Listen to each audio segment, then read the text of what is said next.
Welcome to the Audience Converter Podcast, the podcast for converting your audience from strangers to loyal fans. We dive deep and discuss how entrepreneurs, consultants, and coaches can level up their business to help more people in the world. Now here's your host, the creator of the Audience Conversion Method, Kimberly Weitkamp.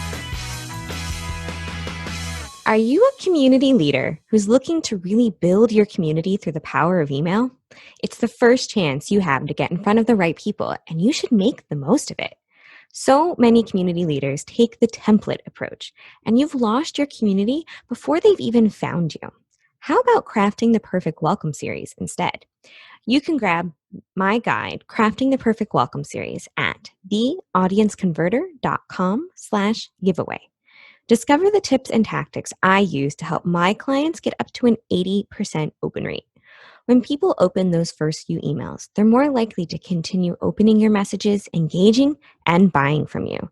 Build your community the right way with a welcome series that converts. Grab your copy at theaudienceconverter.com/giveaway.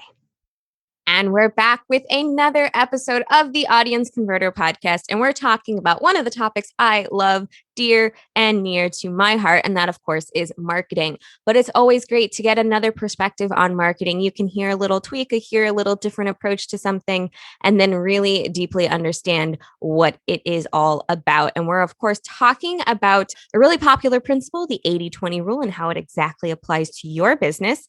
And to help me talk about this, I have another amazing guest joining me today. Melanie Rhora is a marketer. She is known as the queen of online business growth and occasionally the queen of the geeks because she also likes getting into the techie side of things. She's the creator of the Marketing Maximizer system and considered a miracle worker by many of her clients, earning them millions through their digital marketing. For all of us, of course, she's also really well known for Queen of the Geeks, passionate about it because she lost her very first business. And knowing what she knows now, she realizes she could have saved it. So she's on a mission to help small business owners now. She's created over, get this number, 25,000 web pages. That is a lot. And in her free time, she likes to fly in their single engine plane. That is intriguing. I want to know if she's the pilot or a passenger. So Melanie, I want to say thank you so much for joining us and welcome to the show. Thank you so much for having me, Kimberly. Fantastic. So excited to have you here and talking all about things marketing. So first, my question, right? That small single engine plane, do you fly it? Of course I fly it. That was my dream as a little girl, was to be Wonder Woman and fly around in the invisible airplane. So wow. I have the plane. It's not invisible though. It's not invisible. That's okay though. You still get to fly. You get to be in control and can experience something very few of us are able to ever get, right? That's it exactly. And it's something I recommend to everyone. Yes, my experience, I've never flown a plane, but I've been in a helicopter. And that was an interesting view, I must say. It feels totally different. It feels totally different. Absolutely. When you're that close to being able to see the air outside of your window. So Melanie, tell me a little bit. You are a marketer as well, right? Personally creating over 25,000 web pages for small business owners. That's quite a feat. Tell me, how did you get started on this journey? So my very first website was created in 2001. You know, when the internet was a fad, I was that girl in the basement building websites. And since then, I've enjoyed the process and learning all about lead generating websites, because that's so much different than just creating an online business card for your business.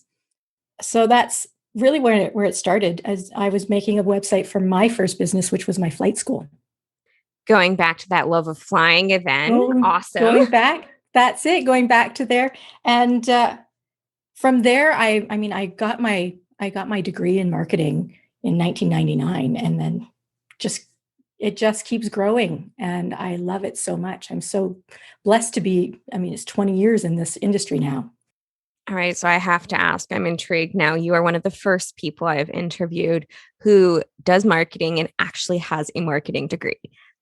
How much of what you learned in school do you actually apply to your regular everyday work nowadays? Nothing. That's what I thought. Absolutely nothing. Okay. Can you dive into that a little bit more? Because I want to kind of expand on this for everyone listening here, audience converter community. We talk about marketing a lot. And we also talk about the many paths that entrepreneurs can take to, beginning their business journey. And one of the perceptions I think many of us have is you can't do it without XYZ degree, a business degree, a marketing degree, whatever it looks like. But the reality is there's so many different ways to do this. There's no one right way. You don't necessarily need to get that degree experience. But Melanie has one and has been doing this for 20 years. So I would love to have your perspective, Melanie, on how you apply or don't apply the principles of what you learned in school. So when you're in school, they're going to teach you about the 4 P's of marketing: product, place, placement, price. Promotion. I think the promotion one was the last one, but it's so different when you're actually out here building a business. So what I learned 20 years ago in school, a lot of it does not apply anymore. It's not just about having your thing at the right price in front of your ideal client at the right time. You need to actually go out and figure out who your ideal client is, because not everyone's just going to go out and say, oh, I really need this pet rock. Let's buy one. I remember pet rocks. I remember pet rocks. I was never tempted to get one, but I also remember going to summer camp and we made our own. We definitely painted them, put the googly eyes on them, put some feathers on. And I think I still have it somewhere, like in a box probably. But, it's true, right? It used to be all about positioning, placement, and pricing, right? You go into a grocery store and your place on the shelf is what's going to impact your ability to sell lots of units of spaghetti or something. But that's not how it works online. Because the way people interact online is they have a goal in mind. They already know what they want, or they have an idea of, at least they have a problem that they're looking for a solution. So you're not going to catch their eye if it's not what they're looking for. That's it exactly. You need to be relevant to your ideal client and show them that you understand what their problem is and that you can give them the result that they're looking for. Absolutely. So let's talk a little bit about defining your ideal client. One of the things you said is that you have to know who you're talking to before you can create a successful marketing campaign. And that's my whole approach, right? Just a moment for the audience converter community out there, right? We talk all the time about how important it is to know your audience and how your audience may be diverse, but you're going to be speaking to 2 or 3 specific audience members for anything that you go and create, right? You can't just speak to everybody, because if you please everyone, you actually please no one. So tell me a little bit about your process and your approach to helping people find and define their ideal client. Well, it's so true. Understanding your ideal client is the key to great marketing. It truly affects your business's bottom line.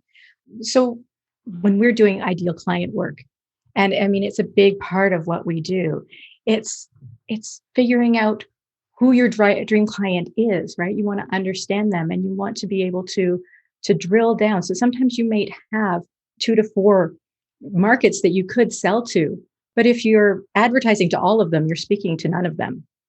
So it really comes down to figuring it out. And we use a process called the PVP, which I think was created by Frank Kern with all of our clients.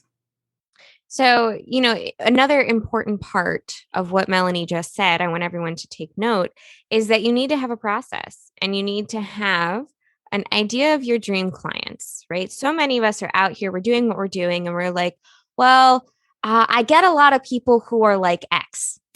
And I want everyone to take a moment and remember, right? Just because you're getting everybody that fits X doesn't mean that's your dream client. It's not necessarily your ideal client. Who is it that you want to work more with? Then create the campaigns, create the messaging, create the promotional schedule that brings those people in, right? It's your business. You get to decide what success looks like, and you get to decide who you work with. So it's really important for you to take a moment and sit down and decide, okay, who is my dream client? Who can I help best? Who would be the perfect fit to work with me in the way I do things?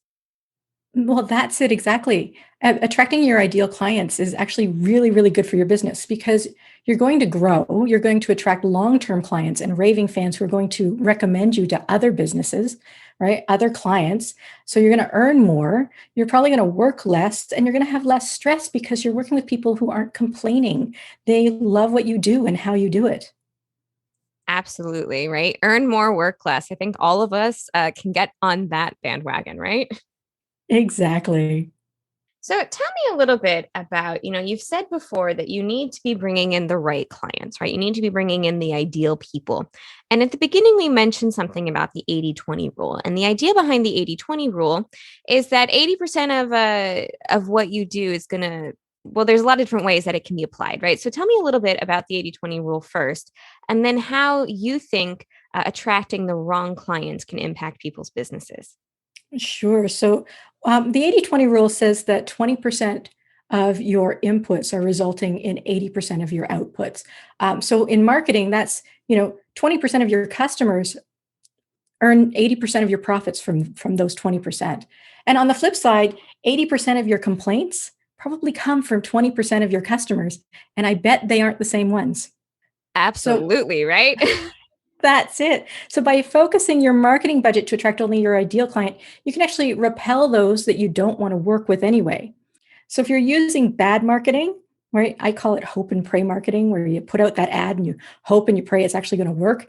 You're probably just attracting bad clients because you don't know who's going to be walking in the door. And you can scale your business this way. However, you're going to end up working more hours and probably dealing with people you may or may not want to work with because, you have payroll and mortgage payments to make, and you don't want to say no to anybody because you don't know when the next client's coming. So if we focused our marketing to attract our dream clients, to clone those ones that are already accounting for 80% of our profits. So let's say we had 5 clients and only 5 clients to make it easy, right? 20%, that's one client. So if we replace the other 4 bad clients with these dream clients, you'd actually grow your business by 300%. And you wouldn't be dealing with all the other people who are complaining and causing problems. Ooh, that is so, so true. I mean, think about it for a moment. Who here wants to spend their entire day putting out fires, as they put it, right? Or who wants to spend their entire day listening to people that you've worked hours and hours on their project and they come back and they're like, meh, I don't like this. But, very rarely do a lot of clients actually articulate what they're unhappy about, right? They're just unhappy. So, one of the things that copywriters are taught is how to teach your client to give useful feedback, right? All of us are open to feedback. We're open to improving things. We want projects to be a complete 100% success for our clients. But if somebody comes to you and says, yeah, I don't like it, it's really hard to fix that, right? How do you fix I don't like it? You need to have details like this doesn't sound like me, or this section is just not the way we phrase things, or anything like that. So when you apply this 80-20 rule to your business and to your marketing, think about that, right? If you dropped the top complainers, how much more free time would you have? If you increased the top earners who are happy with the way you do things, how much more free time would you have, right? And then if you combine those, wow, how much more free time would you have? That's it. That's why we tell people they need to market on purpose. Ooh, I like that phrase, marketing on purpose. Well, a lot of small businesses, they're marketing by accident. It's almost like they're marketing as a slot machine. They put money in and they cross their fingers and they pull a lever and they hope a client's going to pop out of it. But really, your marketing should be more like a vending machine. So you put money in to purposefully get something of value out, being, a new client or a new lead. Or a So, new candy bar. well, yeah, that would be good too. So in order to market on purpose, you need to decide who you're targeting. Absolutely. And it's true, right? It's so much easier to create your messaging, to create your positioning, to create the entire campaign when you know exactly who is out there who's going to read it. And if I've not heard that analogy before, but it's a really great one about slot machines versus vending machines, right? You put something in, you almost never get anything out. Occasionally you get a winner, but then you have to invest 10 times that again to make the bells and whistles ring, right? That's it exactly. Right. And my favorite thing to use, and I'm sure it's yours too, is direct response marketing, right? Mm-hmm. So you're communicating your offer right to a pre-selected customer and then supplying them with a method to respond, right? So you're getting them to raise their hand and say, hey, that's for me, even if they're not ready to buy yet. Absolutely. Then you can nurture them, right? And nurturing is so important. Oh, let me talk about all the ways nurturing is important. So far we've been talking a lot about getting people to you, right? We've been talking a lot about why an ideal client is so important because those are the people who are going to come to you. But again, even when you're bringing in your ideal people, not everyone is ready to buy. The standard answer is like 3% ready, 17% kind of ready. And then everybody else is in stages of, yeah, I'm not really buying anything right now. I'm just looking. And so you want to be able to bring people from that place of, well, this is interesting. This is me. This is for me, but I'm not ready yet to, okay, yeah, now I'm ready. Now I want to do this. That's it. And by nurturing them throughout the process, when they are ready, they already know, like, and trust you. You've already built a long-term relationship with them, even if they haven't purchased yet. So they're more likely to buy from you. Absolutely. And of course, at the end of the day, we all want people to buy from us, not because we're greedy, but because we want to be able to build and grow our business and increase the impact that we have as well. I mean, I think all of us get into business for a reason. We see a gap, we want to fill that. We want to fix it, whatever that looks like. And when we approach things in business, we have to keep that in mind, right? You're not here to have a bunch of followers on Facebook. You're not here to have a bunch of views on a video. At the end of the day, the metric that matters is your success metrics, like how many new customers, how many new clients, how many new projects. Well, if people aren't paying you, you're not paying anybody else. And that can be a pretty miserable place to be. It's a good point. It's a good point. So, what would you say, Melanie? I know you said 25,000 web pages. That's a lot. Now, of course, that's not 25,000 individual businesses, right? Because every website has several web pages. But you've accumulated a lot of different people that you've helped. How do you go about growing your community? So we grow our community in a variety of ways. Of course, email marketing is huge for us. We also have a lot of give back to the community. So I do speaking events where I come and I talk to entrepreneurs about marketing, and we also have a free webinar that we give out to anybody who needs help figuring out who their ideal client is. Oh, fantastic. Right. So, I mean, Melanie, who is a marketer who builds websites, the first thing she mentioned though was email. And that's something I really want to highlight to you who are listening, because there are so many pieces to a successful marketing campaign.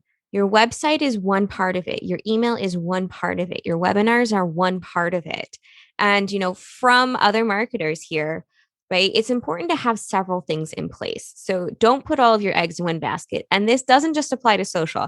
I'm fairly certain you've heard me say before, right? Don't put all of your eggs in social. Social isn't something you really control, but you need to be having several touch points, right?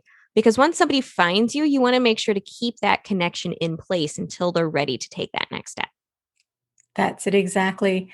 The one thing I can say about websites is you don't want it to just be an online business card. It needs to actually draw leads out for you, or there's no sense in actually having one. So it needs to be a lead generating resource for you. Absolutely. Could not agree more.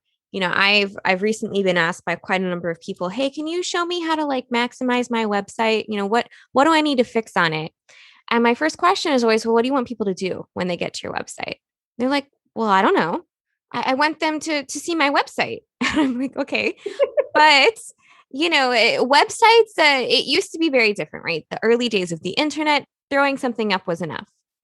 And then the early days of email marketing, throwing anything up saying, "Hey, subscribe to my newsletter," that was enough. But now, as things evolve, as people get more and more used to seeing things online, you need to have another step. It's not just enough to have one, right? As Melanie has said numerous times already, your website is not a internet business card.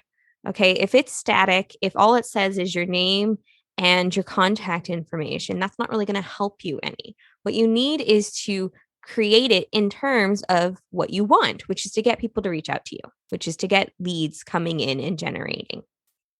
That's it. Your lead magnet, and I'm sure you've talked about those all the time, Kimberly. Your lead magnet is one of the most important things you can do, and you want to make sure that it's directed towards your ideal client. Absolutely. And there's that magical phrase, right? Ideal client, anything you create and everything you create for your company, for your business, for your online marketing starts with your ideal client. So, Melanie, I want to say thank you so much for coming on and sharing your wisdom with the Audience Converter community. What would you say is that first step? How can people go about really, we've talked about ideal clients a lot. How can people start that process of defining their ideal client? So if you're throwing spaghetti against the wall and you're trying every marketing tactic out there and you're not earning a return on your investment, you probably need to tweak your ideal client. And I have a great freebie that will help you to do that, to quickly and easily determine who that is for you and your business. And you can go and grab it at idealclientforme.com. Fantastic. Definitely take Melanie up on that. And, I just want to throw out there, Audience Converter community, once you have that in place, it's so much easier to actually get your marketing created and get it written. But occasionally, right, we all need a little bit of a kick in the pants to get it done and to set aside that time to make sure it happens. So remember, Audience Converter community, that coming up is the Audience Converter live event. It's virtual, but it's where you will actually be creating all of those things we've talked about today, your lead magnets, your emails, your landing page, right? That's going to all live on your website. So this is a really great first step to getting that done. And having the work, sitting down and setting aside the time to define your ideal client can only help you as you continue to go out and grow your business. So Melanie, thank you so much for coming on and for sharing with us. If people want to learn more about you and what you do, where can they find you? So they can find us at mvrmarketing.com. And just, or reach out us at social. So all of our social is at MVR Solutions. Fantastic. Everyone, do be sure to check out mvrmarketing.com. And of course, download your free gift on, the ideal client for you, all of which, of course, those links will be in the show notes. And Melanie, thank you so much for being here. Thank you so much for having me. All right, everyone. Thanks so much for listening to this episode of the Audience Converter podcast, where we talked about the importance of the 80-20 rule and finding and defining your ideal client. Until next time, keep calm and define your ideal client. Thanks for listening to the Audience Converter podcast. For more information and important links about today's show or for access to our website, visit theaudienceconverter.com. Take a moment to rate and review on Apple Podcasts or wherever you get your podcasts.